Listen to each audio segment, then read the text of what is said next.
Good evening. Freshmen at the School of Journalism, China Youth University. We welcome students from other universities who have come from afar. We have finished teaching our course on news, interviewing, and writing. We have also taught some methods. But language and communication are not just about methods. They are even more about wisdom. So today we are truly honored to have Khenpo Sodargye from Lurungar Buddhist Academy with us. He will actually be presenting and giving us a very insightful lecture on the topic of the wisdom of communicating with others. Khenpo values engaging with university students. He has visited many universities such as Peking University, Tsinghua, Harvard, and Columbia. So today, our humble China Youth University is able to have such close contact with a renowned master. This shows everyone is deeply connected. So now let us give a warm round of applause to welcome Khenpo to share his wisdom on life with us.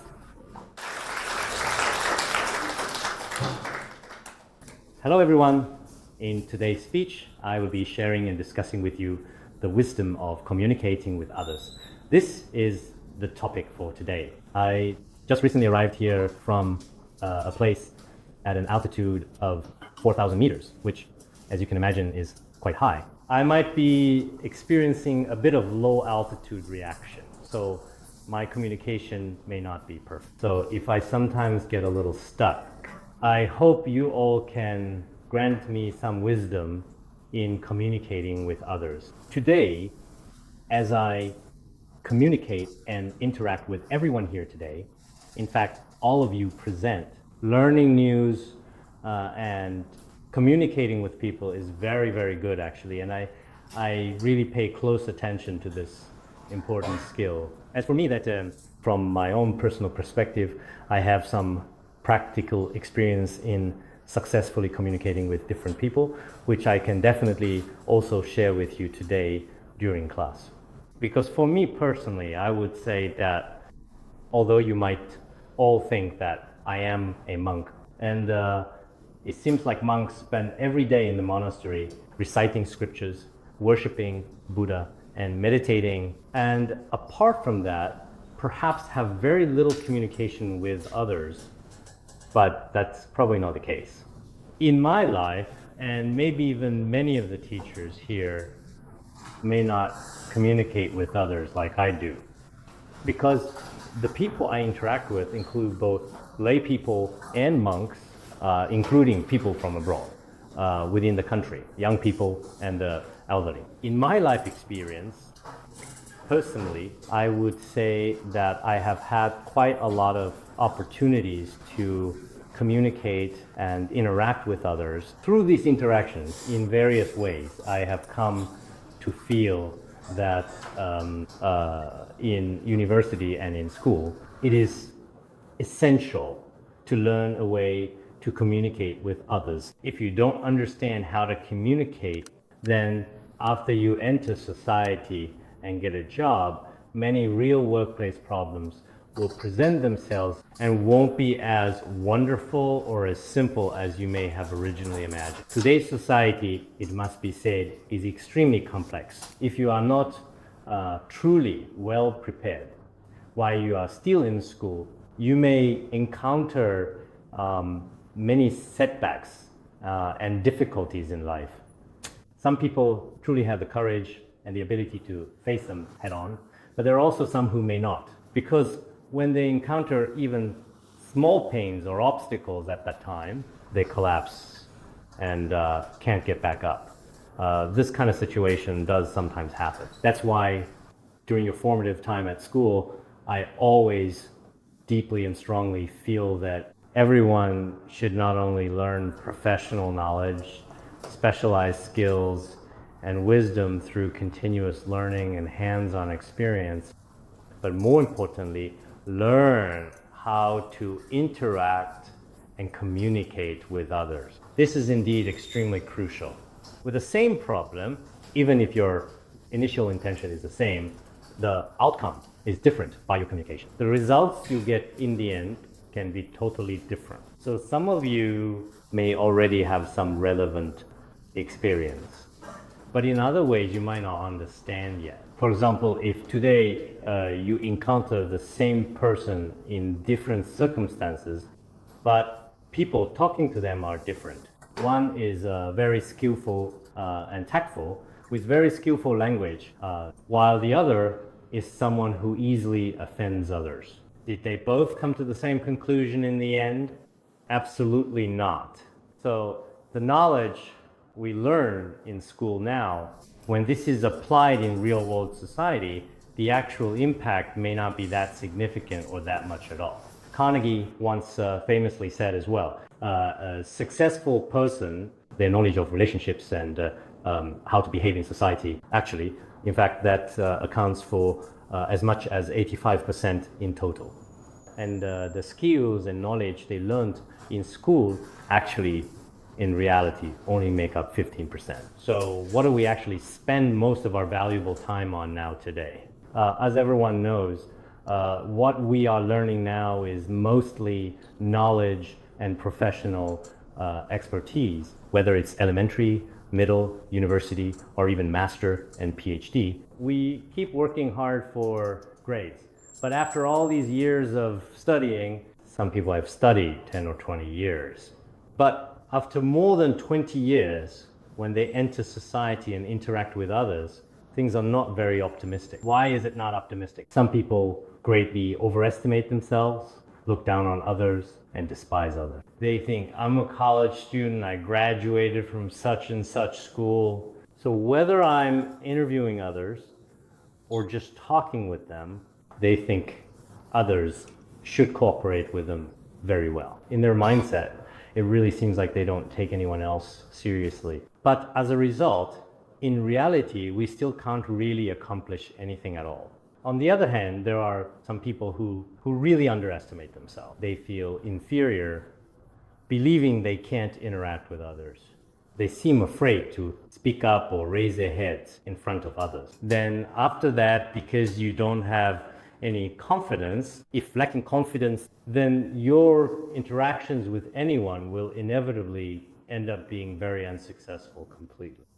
There are also some people who, when it comes to communicating with others, have never given it any thought. In today's terms, you could say they haven't done any preparation in advance. If you haven't prepared, you actually have no understanding of other people's mindsets, interests, or areas of expertise, and many other people's behaviors. So when you finally have a conversation, it may not actually lead to a good outcome. That's why I've seen many journalists, very famous journalists, and how do they conduct interviews? Before the interview, no matter what kind of person they're interviewing, they need a lot of time to do this preparatory work before the interview.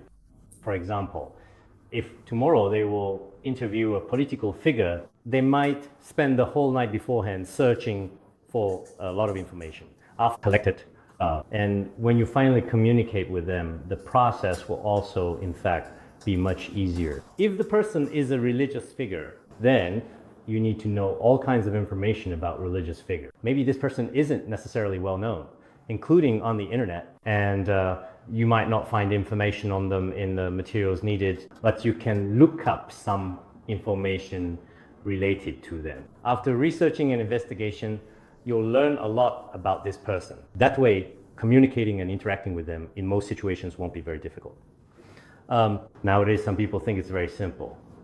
I've met many journalists. Some journalists will just go straight to talk to someone they're interviewing the next day. When they talk, they don't know others' interests. They don't know the person's background, their history, or really anything about them. Many situations end up awkward. So I believe that many of you here, I've heard that in the future, some of you will be people of influence in politics, and some of you will become journalists working in the news industry. At times like this, no matter what, I always feel that as human beings, we always need to have a sincere heart.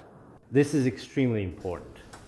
If you have sincerity, then in different situations, you can use various skillful means. In the world, there is a way to describe cunning people. That is, when you see person, speak like person. When you see ghost, speak like ghost. What do people use as a metaphor? Such a person is cunning. But From the Buddhist perspective, this way of thinking may also be wrong. As long as your intentions are kind and you have a good heart, then to some extent it might be necessary to, when you see person, speak like person. When you see ghost, speak like ghost. Why we need to do it? For example, this morning I met a beggar of very low status just outside my apartment on the street. Noon I met a farmer, and afternoon I met an official. The way I speak to each of them should be different based on circumstance. When I talk to the beggar, it's impossible to explain to him quantum mechanics principles. Even so, it's pointless. I must talk to him. So if I want to communicate with a beggar, I need to understand first what a beggar's life is like, what his situation is. After I understand that, I can have a good conversation with him. If I want to talk to an ordinary farmer or a worker, or if an ordinary person wants to talk to him, I need to immerse in their lives. What is their life really like? What is their way of living? Then I can speak to them in the language of a farmer. If in the afternoon I need to talk to a scientist or a leader, I can't use it with farmers and low status people. Speak this language to him. But nowadays, many young people don't really do this. They generalize everything. They just go by their own interests and preferences without distinguishing between different types of people. Actually, this is very unreasonable. First, we need to know what kind of person we are communicating with. When communicating, we need to know what kind of language to use. This is extremely important. If we don't have this, if someone doesn't know how to communicate, what kind of consequences can that cause? Something that was simple, maybe just a single sentence from them, could potentially end up completely ruining the whole situation. This is, in fact, a real possibility. Just like nowadays, in the world, families that don't know how to communicate often end up with suicides, divorces, and many other extremely unfortunate, devastating things. Of course, there may be other reasons behind these issues as well. But more importantly, for some people, it might simply be because they don't know how to speak properly. There was someone who, when arguing with his family, would say things like this. He said, "I can't stand someone like you. Why don't you just die? If you disappear from my sight forever, I would be the happiest." But she did commit suicide. She was gone. It was that one sentence of his. Others are fragile, and on that fragile foundation, his words truly made her completely disappear from his life forever. If he had known how to communicate maybe in his heart, when his anger erupted, maybe that's what he was really thinking deep down inside. But if he were good at communicating, he might not have said those words. These are exactly the kinds of things that so often tend to happen in families as well as in the world at large. Nowadays, some young people, probably most of their lives, shaped by audio, movies, and TV since the 60s and 70s. All of their outstanding performances have already become, in fact, the reality of many people's lives today. The way they argue has become the way we argue in real life. The way they fight, the way they communicate with others around them, it become like this. But in reality, in these media and such, most of it is done just to make money and attract attention. Content that is truly beneficial to oneself and meaningful during interpersonal communication. There really isn't a lot of content quite like this, to be honest. So for everyone here, I think you should keep this in mind for the long term. Maybe a single sentence from me could cause someone immense harm, perhaps a wound that can never be healed or recovered from. Therefore, when I speak, I must be mindful of my words and actions. Tibetan Buddhist. Here's a very famous treatise called The Treatise on the Modes of a Ruler. The Treatise on the Modes of a Ruler says that it says that there are indeed many relatives and various enemies in this world. What is the main cause people becoming relatives or enemies? It's not other things that bring this about. The main factor is language. So we must be very cautious with our words, and I believe this is true. Nowadays, in the world, many good relationships between people are also formed through language. Relationships between countries, individuals, and between people and groups that turn sour, even to the point of becoming mortal enemies, are also created through language. Therefore, if we thoughtfully and carefully look at human interactions, especially in our everyday lives, through the lens of language, in fact, communication itself is a process between people or between individuals and groups where thoughts or feelings are exchanged, consensus is reached, or understanding flows smoothly. This process and method is called communication. In essence, that's what communication is. But if communication is poor, whether we look at it from a historical perspective or in present reality, many issues ultimately often end in failure. I remember that everyone here has studied history, right? For example, India experienced a long period of British colonial rule during which the country was governed and controlled by the British Empire. It should have been around 1857 at that time. There was once a street sweeper, an honest worker who cleaned the roads conscientiously in the city. He asked a soldier in India for some water, and when he did so, because as everyone knows, India's caste system had very clear distinctions between high and low status. The soldier, with a very contemptuous attitude, said, "You are of a low caste and cannot contaminate our caste. I absolutely won't give you any water." This street sweeper, he was thirsty, but he was refused water. When he was denied water, that man became extremely angry. He said, "Actually, you soldiers, you really aren't anything special either. The bullet casings you bite on actually have grease made from processed pork and beef fat as an essential, smooth, protective, lubricant coating surface material." It seems that bullets at that time were not like the ones we have now, because at that time, back then, the Industrial Revolution had only just begun, not the scientific era now. Each bullet had to be bitten at the base before use. In fact, the British used beef and pork fat to make the lubricant for these bullets. So every bullet was coated with this grease. Later, this soldier discovered this fact about their bullets because, as he just said, you all aren't that remarkable either. Bullets you bite daily are coated with beef and pork fat. Everyone knows this fact. In India, generally speaking, whether we are referring to soldiers or to civilians, in most cases, they either follow the religious practices of Hinduism or Islam as their primary faith. For people who believe Hindus, they consider cows to be sacred in their culture and, as a result, do not eat beef. And those who follow Islam do not eat pork. But at that time, the British deliberately coated the bullets with both beef and pork fat. For this reason, this statement later triggered the outbreak of the first large-scale independence movement in Indian revolutionary history. In 1857, around May or June, this movement has begun.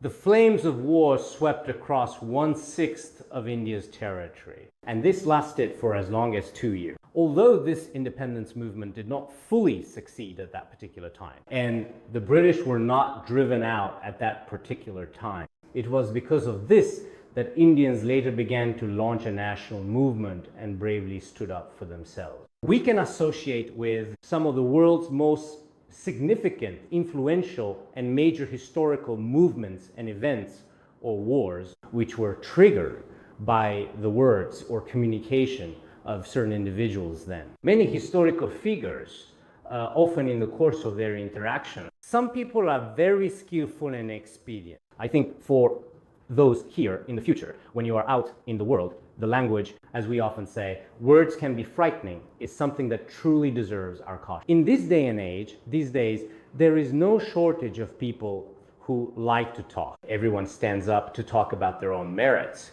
They boast about themselves, even at the dinner table, as we know that the true and genuine communication does not require you to be the main speaker. If no one asks about your achievements, you still want to talk about it. If none asks knowledge, you still introduce yourself. At such and such a time, I did this or that. Many people like to talk this way. In fact, to enjoy listening is much good than talking. If you listen more to others' opinions and try to understand their mindset more deeply, this is called empathine psychology. It's referred to as empathy. In Buddhism, it's called perspective taking or exchanging self with others. That is to say, you can often put yourself in someone else's shoes. Then think for yourself, if I were in their position, how would I view and analyze this matter? Or if I put someone else in my position, how would they analyze this situation? In this way, we can truly say that we are putting ourselves in other shoes to understand and recognize their views. After doing this, we can analyze many issues in a much more detailed and thorough way. If we don't do this, many things really won't go smoothly. If names are wrong, words fail and nothing gets done. Confucius also spoke about that. In fact, what is the fundamental reason why many things fail? It could be your mindset, or maybe your position or title isn't right. Even more importantly, maybe what you said at the time was not appropriate. If words are wrong, then the outcome or result is often, quite simply, not at all what you originally expected. So now, many young people, including me, are studying in a large Buddhist college. I often encounter many graduates in my work and daily life from a wide range of different universities. When I first heard he was a doctoral student, graduated from a certain school, you're quite surprised and really think, this person must be remarkable. But when you actually have them do things or interact with others, it doesn't seem to be the case. Their school is very famous and prestigious, and their current social status should be quite good indeed. But it's really not, as you would imagine. It seems when they interact with others, they're either fragile or insecure, or they might be especially arrogant, almost as if they look down on everyone else around them. For analytical intelligence and understanding others, they're not really up to par. At times like this, as you may know, in life, many things frequently don't succeed. That's why I often think this way deep in my mind. When we are students, it's not just about learning a large amount of valuable knowledge from books. More importantly, because student days are actually a really great opportunity and you have plenty of time. There's no pressure from life, no pressure from work, so you can devote all your precious time to learning various important skills and knowledge. But during this time, you can also, for example, learn how to interact with others. If you don't learn how to interact, it can have an impact on your future work. I remember back when I was studying at school many years ago, there was a classmate who was extremely diligent and hardworking. He was extremely kind as a person, but he often didn't really like to talk. During my nearly 4 years at school, I only ever heard him say one thing: I want to take my backpack out. Because at that time, we would sometimes deliberately block his desk, and when he went out, we wouldn't let him take his backpack mischievous. We blocked him, and he kept trying to get his backpack, but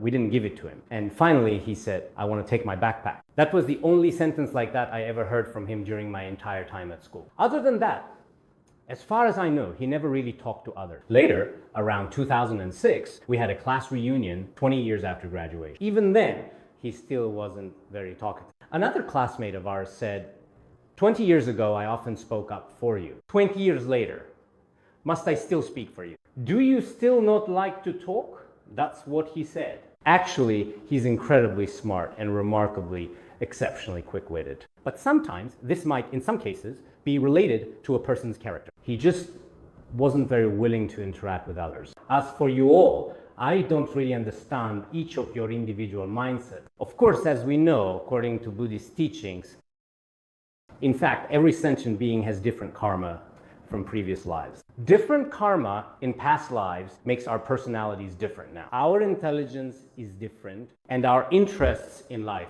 are different as well. I firmly believe this, and it truly is the case. For example, in a family where the parents, specifically the biological parents, are the same, meaning both are the same individuals, the personalities of two brothers can indeed be completely different. From a worldly perspective, their circumstances are similar. Why do their personalities differ? Buddhism explains there are significant distinctions in the karmic forces that follow each person's mind. So, in this way, what mindset each of you has specifically? I'm not entirely sure, but that's not important. So, what is important? At school, we must first focus on studying each day. The ancients often said, read 10,000 books, travel 10,000 miles, and meet countless people. I think these three things are all important. First, during your university years, you shouldn't be distracted. If you are always on your phone, online, and chatting, then those 4 years of university, which are very short, will be completely wasted. Some people spend 4 years there and come out having learned very little. It even seems like they've forgotten some of what they knew, because life is relatively free there. At that time, they end up wasting a lot of money and time. They waste their youth, as well as so many other precious and valuable things. And in the end, when they graduate. But there are others who read hundreds of books during their university years. Afterwards, I think there's really no need to rush into working right away at all. If you have the means and the ability in various aspects, you should go out and see the world. If you have the opportunity, even just a brief moment, you can go visit richer countries and see what their way of life is like. You can also visit some poorer, less developed places. For example, places such as Cambodia, Vietnam, and Lebanon in the world as we know it today. When we see how people live in those places in our daily lives, we realize that their lives are completely different from ours. There are still people in the world who still survive in such ways. This is really very helpful for your own life. Sometimes you can even go to Tibetan areas, travel around the Qinghai Tibet plateau and so on. There you'll see blue skies and white clouds, as well as the poor and disadvantaged students. At such times, when you truly travel far and wide, you realize that this is definitely very important in your future endeavor. Thirdly, you should also meet all kinds of people. Some people, while at school, don't interact with anyone. Actually, this really isn't good.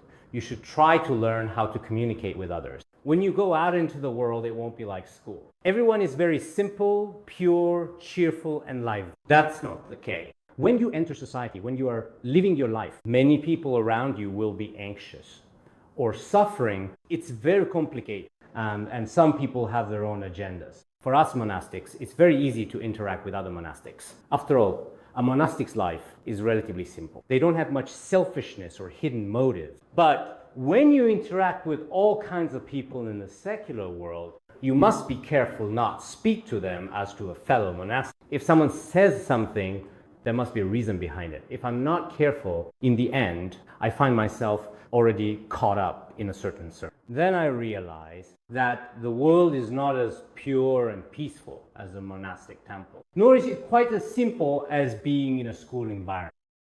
This society is filled with many complexities. So how should I face this situation? If I complain about them every day, is it of any use? No, it's pointless. Sometimes we often think things should be a certain way, but in reality, our own communication and wisdom are lacking. Often we make wrong judgments, wrong decisions, and even our entire analysis can be incorrect. Therefore, I think that while studying daily, we should learn to think much more deeply and very thoughtfully. In fact, student life should certainly be considered a very wonderful period for most people. It is the time shapes your future. You may feel you are embarking on your own path in life, but in reality, life's road isn't happy.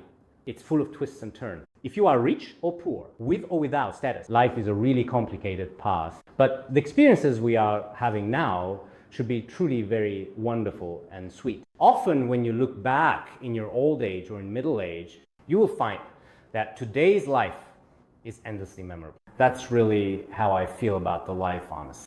So at a time like this, what is most important for us right now? It should be learning how to carefully analyze problems and clearly communicate about them. This is extremely important and valuable. Why is it that in schools nowadays, a lot of the knowledge is relatively simple? It's just some things from textbooks and the teachers you encounter. If they were to share their life experience and wisdom, it can make things easier going. But some teachers only instill all the theories from the textbooks into. Can this satisfy the needs of our lives? Absolutely not in any. There are even some issues, and in fact some major ones, that you might never use at all. When you can't use what you've learned, even if you are a highly educated person, why is it that you are sometimes often rejected or excluded in real life? So at times like this, you also really need to have your own wisdom and sound judgment. Without that, this world really is. We often believe that seeing is believing and hearing is unreliable. There is this saying, but in reality, sometimes our own wisdom alone is simply not enough to guide us, and many problems may not be as you imagine. This point applies not only to those of us here, but also to renowned figures like Confucius. He too made this mistake just like others. You might remember there was a time long ago when Confucius, the ancient Chinese philosopher, was traveling around various different regions and states, and he encountered a period of famine. During the famine, there was nothing to eat, and they went hungry several days. Finally, his most accomplished and faithful disciple, Yan Hui, eventually managed to find some food. When they found food, Confucius checked. While he was making rice, as soon as it was done, he eagerly stuffed some into his own mouth, savoring the taste. Confucius was very angry. I always think his morals are very good, but today, stealing a bite was really unacceptable. But after a while, Yan Hui finished cooking the rice and then brought it to Confucius. When he gave it to Confucius, he deliberately said, "Shouldn't you really offer it to heaven and earth first, respectfully? Why are you giving it to me before you do that?" Yan Hui replied, "Today, we can't offer it to heaven and earth because I ate it first." Why did I eat it first, I wonder? Just now, when I lifted the pot lid, it seemed a mouse happened to run by on top. And then something black fell into the pot. I couldn't tell at that time whether it was mouse droppings or something else. So I was going to fish it out and throw it away. But when I was about to throw it away, I couldn't bear to waste it, so I ate it myself. At this point, Confucius realized that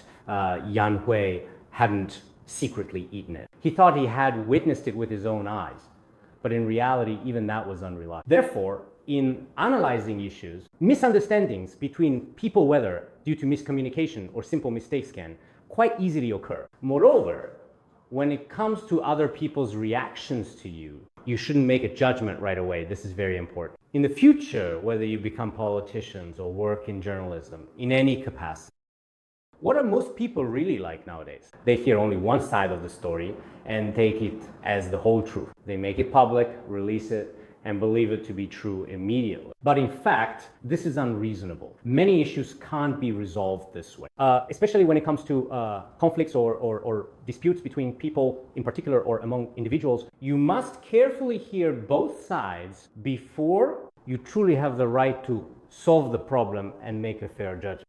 Otherwise, for every person who reports something is typically based on their own needs and is often mixed with some emotions. Originally, it's just one matter, but when it comes from two different people, the issue can sound completely different. That's why whenever I resolve problems or conflicts, when told their side, I might feel that what this person says really makes a lot of sense. But before I hear what the second person has to say, I don't rush to solve the problem immediately. Wait a moment. I really need to find out what exactly the second person's perspective is.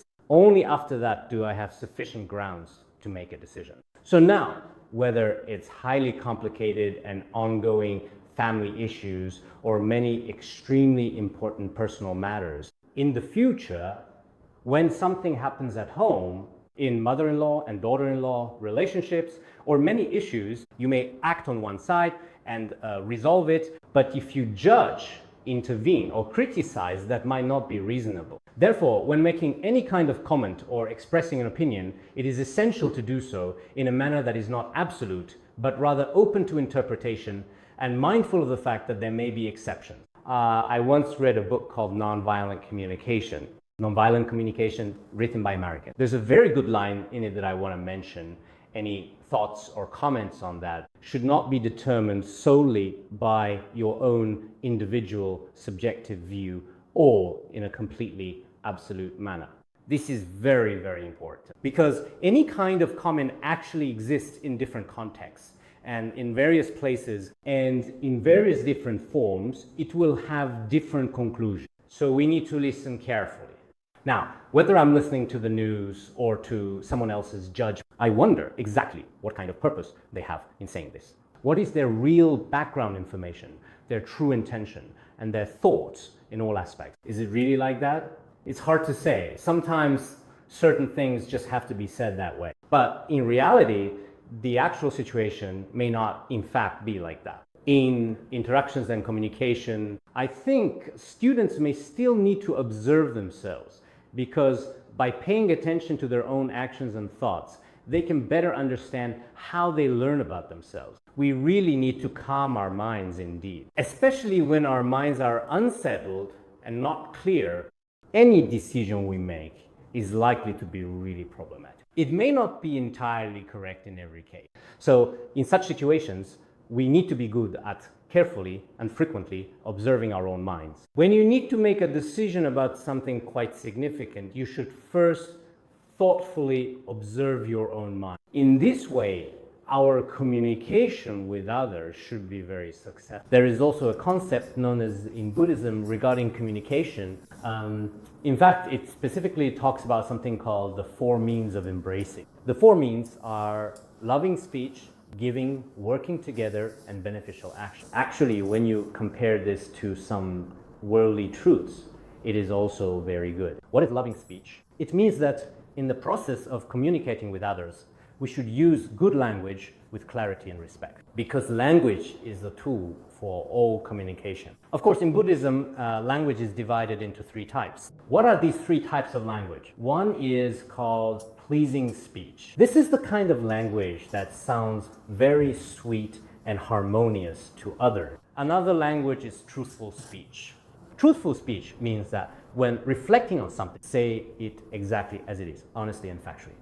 This is called truthful speech. There is also a type of language called inverted speech, which does not correspond to reality. Nowadays, false speech refers to deceptive or untrue language. We should speak words of loving kindness. What is loving kindness in speech? It means wishing others happiness. Of course, in this process, as we know, at times people have different dispositions. If my intention is altruistic, I can even display a bit of anger or use some stimulating and engaging language. That's also perfectly acceptable because if you always use very gentle and soft language, some people won't accept it. I know a journalist, someone whose intentions are genuinely, truly good.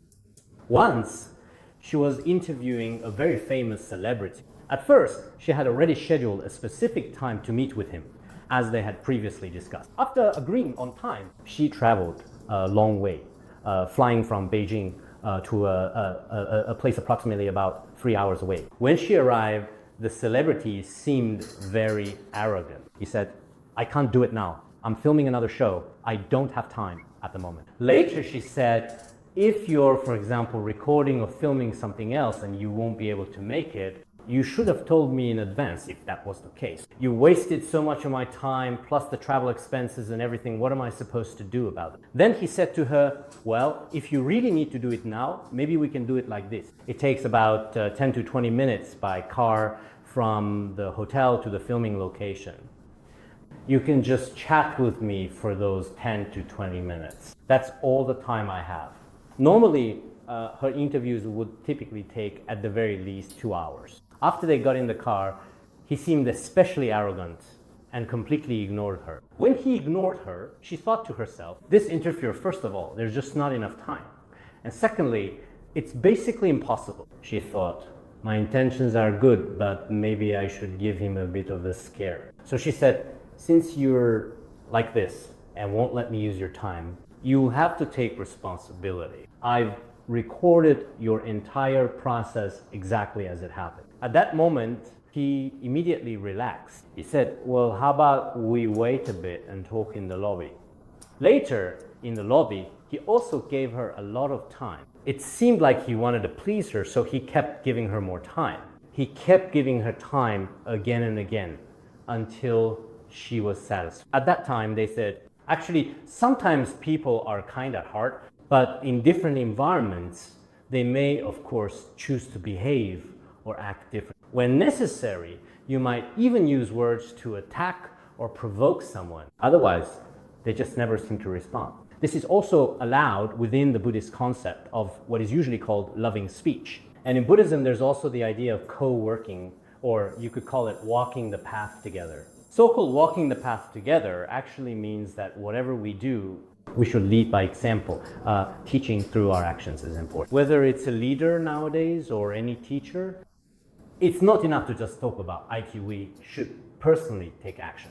In life, if we only give commands and orders to students and put on airs, I am the leader and you guys should do it, follow my instruction, that's still unreasonable. No matter what you're doing, you really should do it yourself. There's nothing special, and being a college student isn't extraordinary. For us venerables, it's nothing special as well. There's nothing wrong with us cleaning toilets or sweeping the floor. In fact, the more you lower your own status, even just a little bit, you will have opportunity in the future and people will value you if you put yourself higher and higher. Others will feel that you harbor arrogance, jealousy, and anger in your mind stream as if you have all the attitudes you really shouldn't have. So people dislike you, they don't like you. After that, your status in people's minds will keep declining.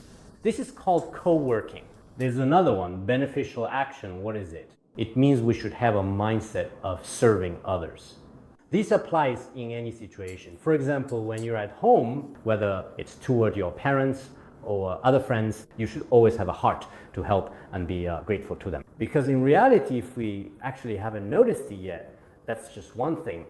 But we do notice it. Actually, those around us have given us so much. Our parents have given us so much in raising us, and we should cherish them deeply. The children around us during our playtime have also brought us a lot of happiness, and we should be grateful to them as well. At school, many classmates have helped me in various ways, academically and other things, and their kindness toward me is something I should appreciate. So for our teachers, they completely devote all their precious youth and energy with unwavering dedication entirely to their student. Every student, no matter what kind of teacher it is, should feel gratitude toward them. In the same way, as we grow up, many people have helped us and educated us along the way. They have given us so much, and yet it seems like we always see ourselves as receivers, not as those giving back to them. I think this kind of mindset is completely unreasonable. We should genuinely have an altruistic heart truly in all we do. Whether it's me at home or you all have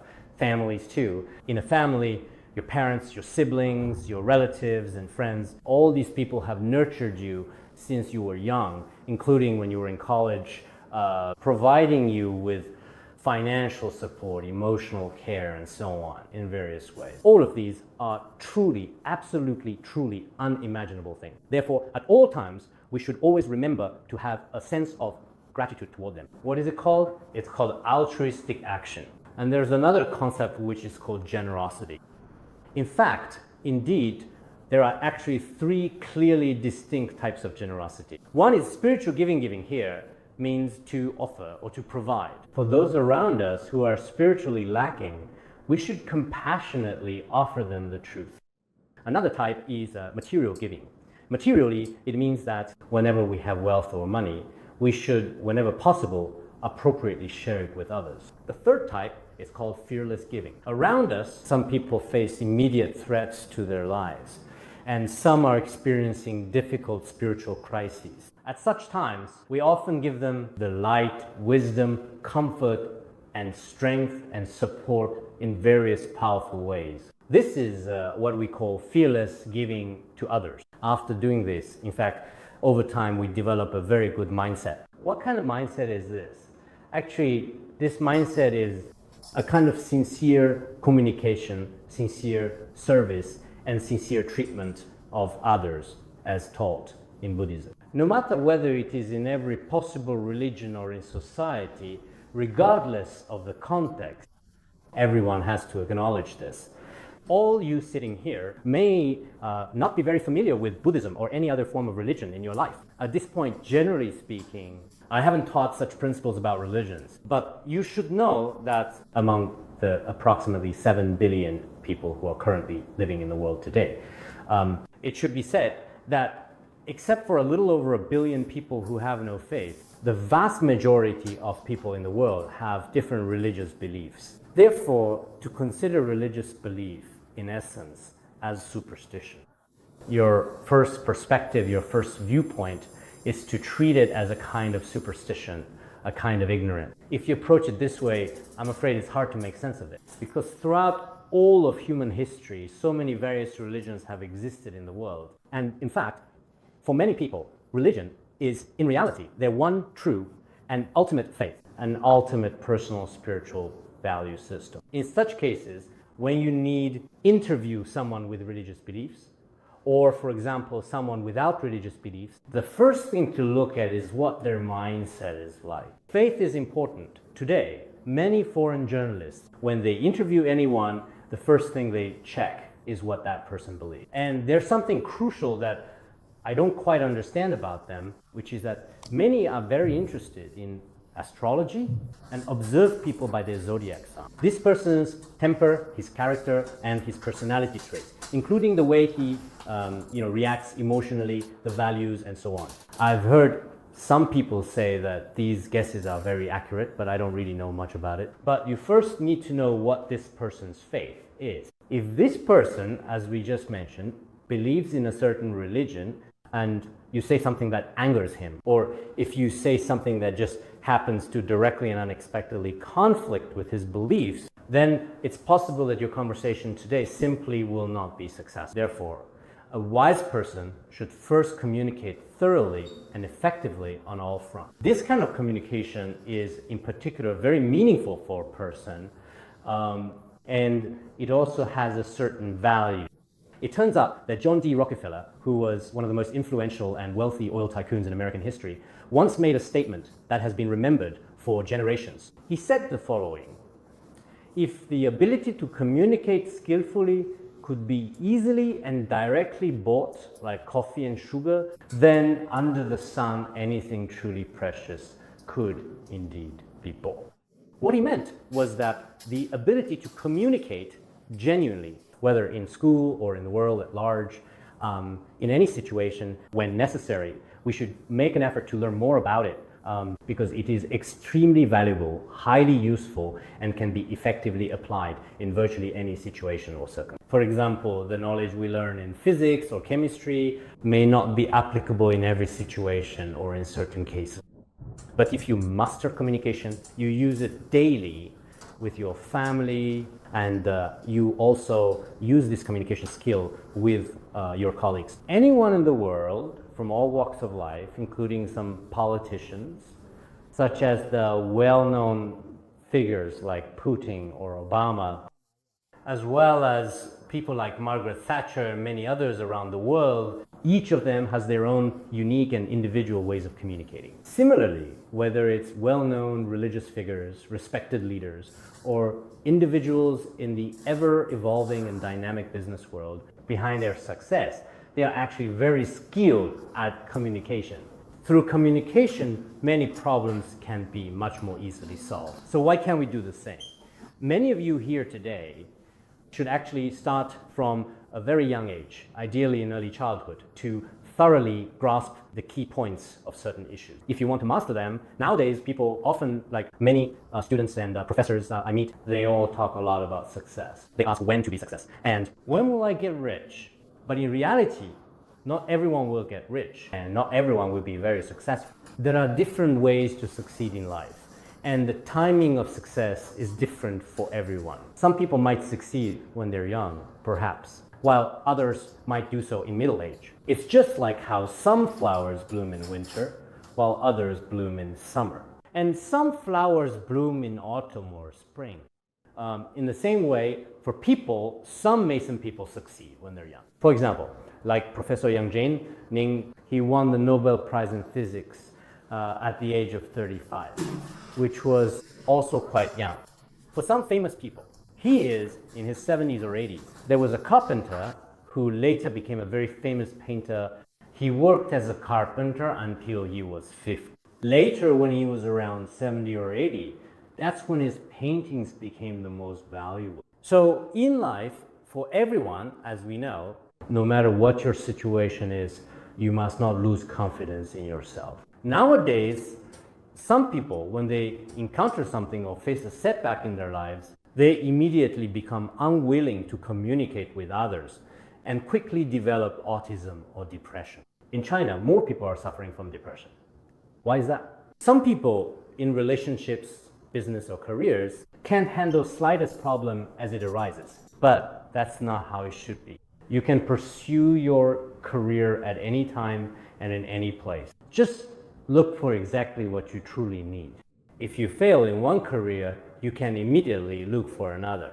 A US president failed 8 times in elections. He kept working hard and he succeeded. So whether it's in life or at any moment, I see some young people today, they often feel very sad even when there's actually no need to be sad. They are fragile in situations where they shouldn't be. And when they encounter even a small setback on the surface, they may seem strong and healthy with no problems in any aspect, speaking confidently and feeling proud of themselves. But when faced with just a single comment from someone else or a minor incident, they completely collapse from then on. In fact, this is actually very unreasonable.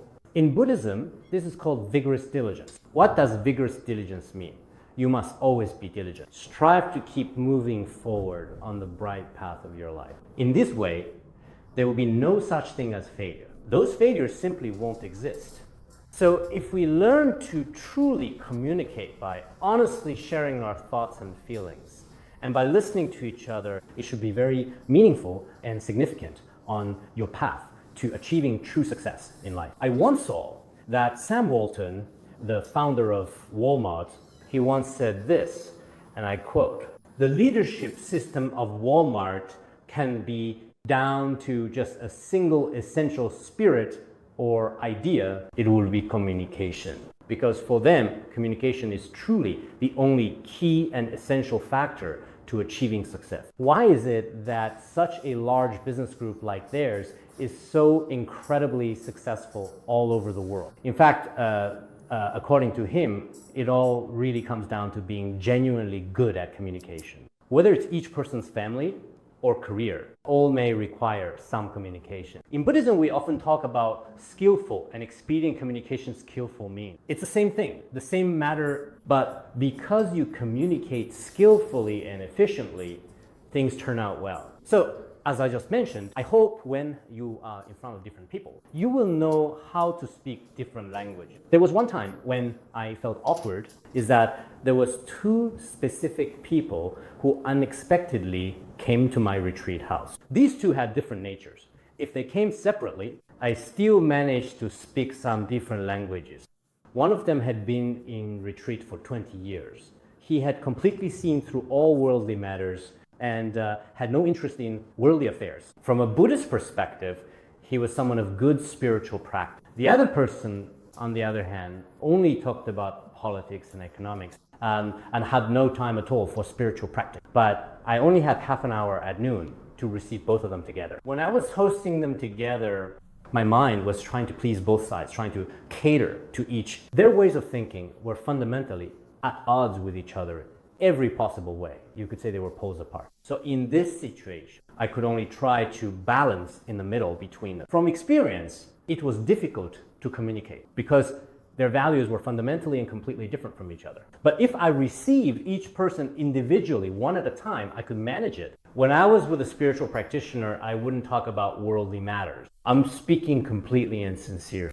It wasn't to brush him off or deceive him. I was genuinely sincere. I could discuss many issues related to spiritual practice with him. When I met with journalists, I could also talk about what I knew. When I met some celebrities, my interests may differ from some celebrities. I would do my best to share the principles I understood. So in Buddhism, this is generally called teaching according to the needs of the audience. Different sentient beings, different people, each have their own capacities and interests. In such cases, the Buddha will, according to devas, nagas, yakshas, kumhandas, and even humans and non-humans alike, it is from Samantabhadra's vows. For different beings, the Buddha uses different languages to teach them the Dharma. So we should understand that from the Buddhist perspective, when communicating with others, we really need to consider the environment and the person in front of us. We need to consider their identity, interests, and the overall situation. By doing so, I might be very successful in communicating with them, interviewing them, or understanding them. Otherwise, in this whole world, simply to do that, and if we use one approach and follow preferences and often boast in different situations, it might be pointless. I know someone who is especially fond of painting, especially beautiful paint, but he talks about his ideas on painting in every situation. He was ignoring others. Among teachers, he insists on discussing his painting and discussed among singers. Some people are interested in his painting, but some have no interest at all. Yet others really don't even understand his ideas. So when we speak, we should notice others' expression. This is very important. When I speak, I often observe the other person's facial expressions. For example, with many people, it is impossible to focus on everyone's faces, but when I'm interacting and communicating with a few people, I always need to watch their eyes and facial expression. If they seem receptive, I keep going with the topic and continue chatting with them. But if their interest or if their gaze keeps on shifting, even I can see from his expression that they really don't want to continue this topic. I immediately try to change the subject and change it again if needed. If that still doesn't work, then I just have to stop interacting with them. Otherwise, if he has no interest with my idea and I keep trying to force my own ideas onto them, I think it's pointless, just a waste of time for both of us. Actually, time is a shared asset for everyone, no matter who you are. It's an intangible form of wealth. If we knowingly waste this kind of wealth, especially when others aren't enjoying themselves, that's an absolutely complete waste of our asset. So in the process of interacting and communicating with others, we may need to learn to read other people's attitudes and expression. We should also develop a truly smart, thoughtful, and insightful way or method of carefully observing and understanding others. With this approach, in general, a variety of problems should be solvable. So after this situation, I think that communication studies are actually quite necessary and even rather important to some large extent. In higher education institutions, many teachers and students actually need this kind of knowledge in their daily work and study. But it just so happens that in university you have the time and the opportunity for this. Therefore, everyone should take advantage of this opportunity to learn. If you keep training here, then when you enter society, you can directly apply it in practice. At that point, you'll use these skills with ease and convenience. I think that's all for our discussion today.